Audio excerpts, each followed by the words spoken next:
Hello students, this is a class for BA part 2 and we continue with Macbeth introduction and we have reached to the act 4 and we will be doing scene first and second in this lecture. Scene first, we come across the witches in this scene. The witches are once again introduced in this scene. They are busy preparing a magic broth. Broth किसको कहते हैं? एक कढ़ाई में बहुत सारा जो कुछ लिक्विड सा बनाते हैं ये मैजिकल. तो they are preparing a magical broth from strange ingredients. Some of the ingredients which have been thrown into the boiling cauldron कहते हैं कढ़ाई को, are toad's venom. Venom is poison. Toad का जहर, a slice of a snake caught from the fen, the eye of a net, the wool of a bat, the tongue of a dog, the fork of an adder, the leg of a lizard, and wing of a young owl. All these are the organs obtained from animals, feather or fowl, but they are animal organs, and all the animals that they have chosen are very, you can say, dangerous kind of animals, creatures. As the witches watch the cauldron boiling, they all sing their incantation, which indicates that their object is to multiply the toil and trouble which human beings have to suffer in this world. See, on surface we know that they are trying to help Macbeth, whereas actually they are trying to multiply the troubles of human beings. They are against human beings. And here Hecate is actually the goddess of these wicked creatures. So Hecate arrives and compliments them on their having prepared their magic spell so well. Then one of the witches informs the others that pricking of their thumbs shows that some wicked person is coming to meet them. And then Macbeth arrives. He calls upon the wicked witches to answer his questions and give him the information that he needs, even if in providing such information they have to bring about great ruin and destruction in nature. The witches know what questions Macbeth wants to ask them, and Macbeth is shown a number of apparitions, one after the others. Apparition means आकृतियाँ, कुछ आकृतियाँ Macbeth के सामने से उभरती हैं and they supply some information that he needs. The first apparition is an armed head which tells Macbeth that he should beware of Macduff. तो पहली भविष्यवाणी या पहली prediction क्या हुई? That he should beware of Macduff. Macbeth already is in suspicion with Macduff, and this kind of prediction instills greater hatred against Macduff in him.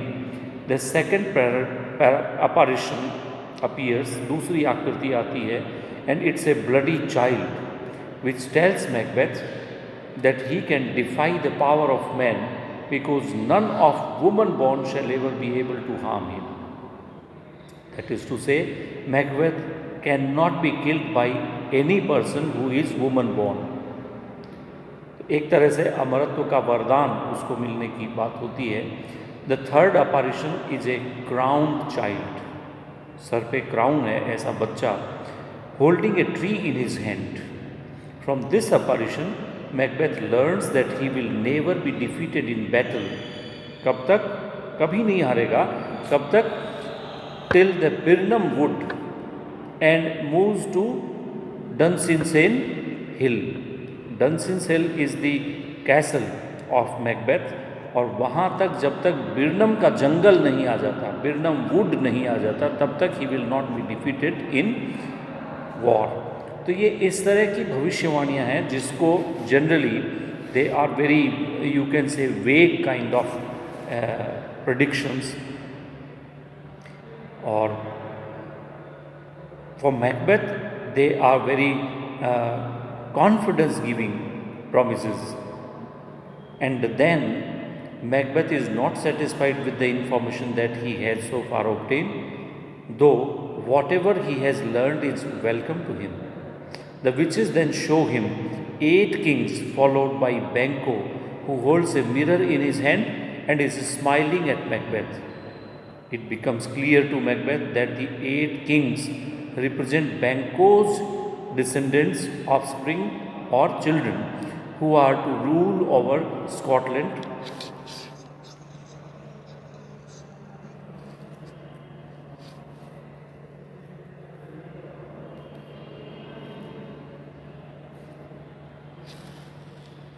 And then the witches vanish, and Macbeth is joined by Lennox, the nobleman, who brings a message that Macduff has fled to England. On hearing this news, Macduff decides to seize Macduff's castle and to give orders for the murder of Macduff's wife and children. This scene actually shows a new development in Macbeth's character. He is now completely dominated by the lust for power, and he has shed all his moral scruples, which were at one time very strong in his mind. He was not able to get himself prepared to kill Duncan, even though that murder would make him the king, but he was not able to kill him. He does not now mind, लेकिन अब क्या हो गया है, he does not even falter in answering his questions when the witches give him a reason that a widespread destruction will be caused to sustain his kingship. Similarly, on being warned to beware of Macduff, he makes up his mind that Macduff must die. He is ready to kill Macduff. Accordingly, as soon as Lennox informs him that Macduff has run away to England, Macbeth decides the course of action, and that course of action horrifies us. This decision of his prepares us for the next scene. Now, the next scene is really very terrible.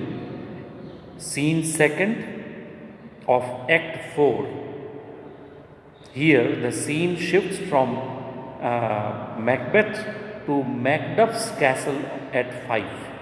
Fife is a place in Scotland, and it is actually the castle of Macduff. Ross arrives here and informs Lady Macduff, wife of Macduff, that her husband has fled from Scotland. Lady Macduff deplores her husband's action and criticizes him for paying no attention to his family's safety. Ross tries to soothe her, but she is convinced that her husband has little love for her and her children.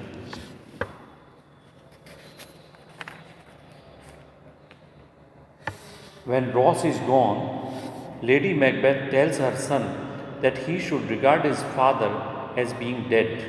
The son asks her all type of questions as children do, and Lady Macduff tries to satisfy his curiosity, and finally she says, "Poor prattler, how thou talkest."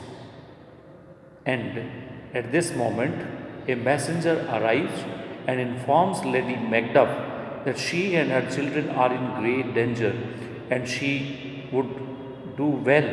It will be very good if she quits this place immediately. She goes away from this place immediately.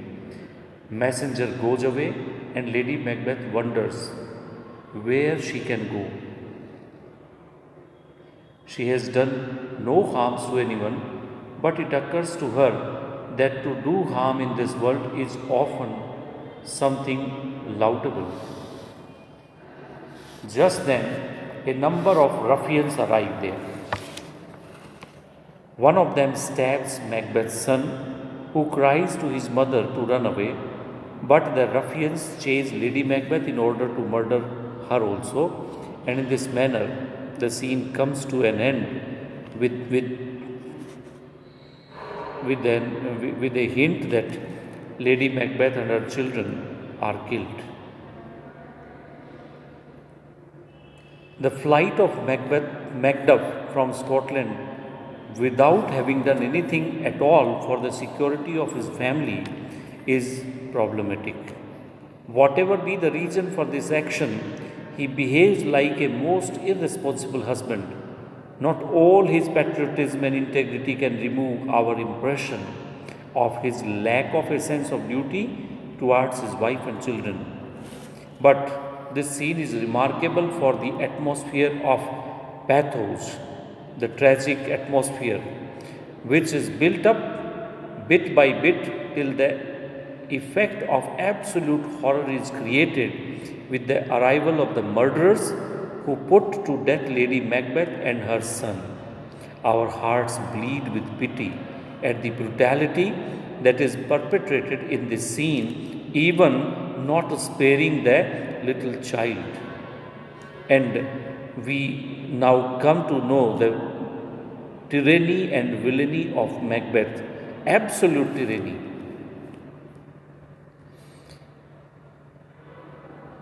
Thank you very much.